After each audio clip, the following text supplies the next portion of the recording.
Bonjour et bienvenue dans ce nouveau format d'Happy Podcast, plus court, plus condensé, plus rythmé, sous forme d'interviews enregistrées à la radio chez BXFM. J'y reçois chaque semaine des fêlés, des entrepreneurs au profil et au parcours atypiques, pour échanger sur leur capital identitaire, humanitaire et monétaire, le tout en une petite dizaine de minutes. Et aujourd'hui, j'ai l'immense plaisir d'accueillir Paolo Dos. Bonjour Paolo. Bonjour Valérie. Alors Paolo, vous êtes un humaniste, formateur, maître de conférences, auteur, metteur en scène, interprète, Claude professionnel, un citoyen du monde qui a cultivé l'art de l'expression, la relation, la communication et qui a choisi de le développer dans le milieu médical et social, de la naissance de la vie jusqu'à la mort. Vous mettez constamment l'humour et l'émotion au service de l'homme, pour le meilleur et pour le rire. Alors Paolo, d'où vous vient cette capacité à traiter les sujets de société avec profondeur et légèreté ? Je pense que cette capacité me vient de ce que j'ai vécu dans ma vie. Voilà, j'ai une vie tout sauf simple, tout sauf confortable. Et ben voilà, à certains moments de la vie, plusieurs, je me suis posé la question, qu'est-ce que j'en fais ? Est-ce que je m'écroule ? Est-ce que, je dis, la vie n'est pas gentille avec moi, j'aurais préféré un autre karma, etc. Ou qu'est-ce que j'en fais ? Et c'est justement de ces expériences qui, au départ, peuvent être très négatives et voir comment on peut s'en sortir, que j'ai développé finalement cet humanisme de dire, finalement, nous sommes des êtres humains et nous passons par différents stades. La vie ne nous épargne pas toujours, mais qu'est-ce que je peux en faire ? C'est-à-dire, en d'autres termes, peu importe ce qui nous arrive, la seule chose importante, c'est ce que nous en faisons. Exactement, c'est l'action, c'est la mise en mouvement. Voilà. Je dépasse mes peurs, évidemment, parce que là, on parle de la naissance à la mort, donc il y a quand même toujours quelque part cette peur de la mort qui est présente chez tout le monde. Donc comment est-ce qu'on fait pour dépasser ça ? Alors en fait, j'étais frappé du sceau de la mort depuis tout petit et bien malgré moi. Je m'en serais bien passé avec la perte de ma maman quand j'avais 5 ans. On m'a pas donné le choix, c'est le pire moment. Donc ça a été quelque chose de très difficile et qui m'a pas mal traumatisé, qui m'a pas mal poursuivi. Et puis jusqu'à ce que je commence un petit peu à réfléchir, c'est quoi. Et à partir du moment où je me suis dit, mais de toute façon c'est inéluctable, qu'on le veuille ou non, quoi qu'on fasse, en fait c'est notre seule certitude. Et je commençais à avoir moins peur de la mort, je commençais à me renseigner sur elle, finalement à l'amadouer, finalement à lui parler.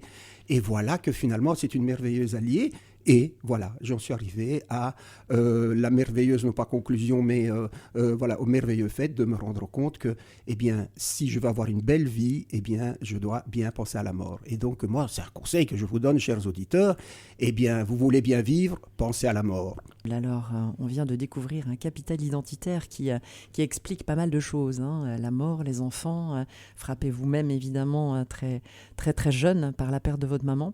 Donc, bien sûr, je vous propose maintenant de vous présenter ce que vous en faites de ce capital humanitaire, puisque vous êtes un artisan du rire, un semeur d'espérance, un diffuseur d'amour et d'inclusion. Vous avez fondé l'Académie du clown Isabelle Lucac à Bruxelles pour transmettre votre façon poétique de voir la vie, de partager des moments de plaisir et d'émotion, justement à l'hôpital avec les enfants, leurs familles, aussi bien sûr le personnel soignant. Donc votre quête, comment vous contribuez donc à bâtir cette société idéale ? En fait, par l'humour et par l'amour. Voilà, ça rime, mais ça n'est pas pour rien. En fait, l'humour ne va pas nous permettre de nous tirer d'affaires, mais il va nous permettre de nous tirer d'embarras. Et voilà, lorsque je rentre dans une chambre pour un enfant malade, c'est sûr qu'il a l'occasion qu'il va prendre ou pas de rire, de penser à autre chose, de ne plus penser à sa pathologie. Les parents vont peut-être aussi avoir l'occasion de ne plus penser à la terreur de la maladie de leur enfant.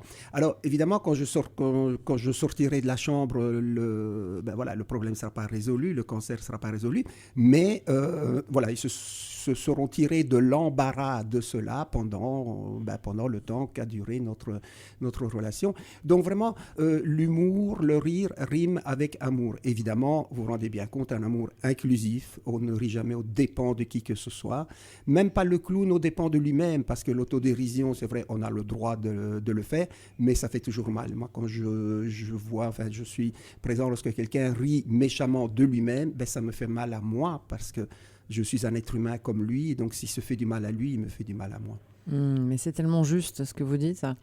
J'adore encore une fois. Et vous avez aussi ce personnage donc de Paioio avec les enfants et un personnage de Paolo aussi sur la scène pour diffuser aussi cet amour Oui. Plus largement aux êtres Exactement. humains. Et il ne faut pas spécialement s'adresser aux enfants pour parler d'amour. Vous savez, quand j'ai une salle de 800 personnes, de 3000 personnes, etc., ou quand je suis en scolaire, vous savez, quand j'ai 400 ados dans la salle, ils sont dans le noir, moi je suis sous les projecteurs, vous savez quel est le mot qui fait? Il y a un mot que je prononce et le silence se fait. Que ce soit 400 chefs d'entreprise ou 400 ados, c'est le mot amour. Dès que je sors le mot amour, bien distinctement, voilà, la salle devient en suspens. Pas faire l'amour. Là, ça fait plutôt du brouhaha. Dans le bonheur rentable, l'argent, c'est une énergie vitale qui se met à circuler lorsque l'on devient soi, que l'on diffuse sa propre lumière en agissant avec conscience et confiance vis-à-vis de l'humain et de la finance, un petit peu comme la mort, c'est-à-dire on l'apprivoise. Alors Paolo, quel est votre comportement vis-à-vis de l'argent? Quelle place a-t-il dans votre modèle? Est-ce que vous avez réussi à le faire circuler? Pour moi, l'argent, c'est vraiment une énergie. Donc, effectivement, le mot est très bien choisi, Valérie. L'énergie, elle doit circuler. Voilà. Si on la met de côté, etc. Moi, je ne suis pas pour me faire un bas de laine au cas où les choses aillent mal. Je ne suis pas pour me faire comment on appelle ça, un carnet de dépôt, etc. D'épargne, voilà. Je veux vivre ici et maintenant. Et donc, pour moi, l'argent, c'est c'est quelque chose qui est nécessaire. Et du fait que ce n'est pas un but en soi, je ne vais pas tout y sacrifier. Et donc, effectivement, il vient. Un jour, je me suis dit, alors que j'ai manqué dans ma vie, mais ce jour-là, je me suis dit, à partir de maintenant, la vie va toujours pourvoir à ce dont j'ai besoin, si ce besoin me paraît légitime. Alors pour le moment, je me trouve vraiment dans une grande envie de collaboration avec d'autres personnes, de partager cet argent, de partager ces revenus et donc de co-créer. Maintenant, j'essaie de plus en plus de donner des stages, des formations avec d'autres personnes, notamment Julie Verhulst, qui a été d'ailleurs interviewée ici chez BXFM, qui est une artiste absolument extraordinaire, qui a fondé Human Mania. Voilà, et ce sont maintenant... je trouve que l'argent est juste quelque chose qui doit passer, dont on a besoin pour nos besoins vitaux, mais c'est tout. L'âme se fout complètement de l'argent, le cœur aussi. Donc utilisons-le pour ce dont on a besoin, et le reste, il faut le laisser passer, il faut le laisser circuler. Et c'est exactement la définition du bonheur rentable, tout ça. Donc c'est parfait. Eh bien, merci Paolo d'être venu inspirer nos auditeurs avec votre parcours et votre engagement et cette illustration de l'art du bonheur rentable. C'est un art. On vous trouve sur votre site internet paolodos.be pour toute collaboration. Voilà. On peut aussi vous contacter sur LinkedIn, Paolo Dos toujours. Est-ce que vous avez quelque chose à ajouter, une actualité, un élément N'ayez pas peur de l'argent, de l'amour, du bonheur. Il y en a pour tout le monde. Simplement, que chacun œuvre à se rendre disponible parce qu'il est là, il circule, il toque à la porte. Laissez-le entrer. C'est une responsabilité, finalement. Absolument. Eh bien, au revoir, bravo. Paolo, vous faites partie des fêlés qui laissent passer la lumière et qui mettent leur passion et leurs expériences au service du changement pour ceux qui comptent vraiment, l'amour, la beauté de ce monde. Nous y sommes pour finalement pas très longtemps, donc prenons nos responsabilités. À très vite. Au revoir. Merci, à bientôt. Je suis Valérie Delande, créatrice et animatrice du concept de bonheur rentable, et je vous donne rendez-vous chaque semaine avec un nouveau fêlé.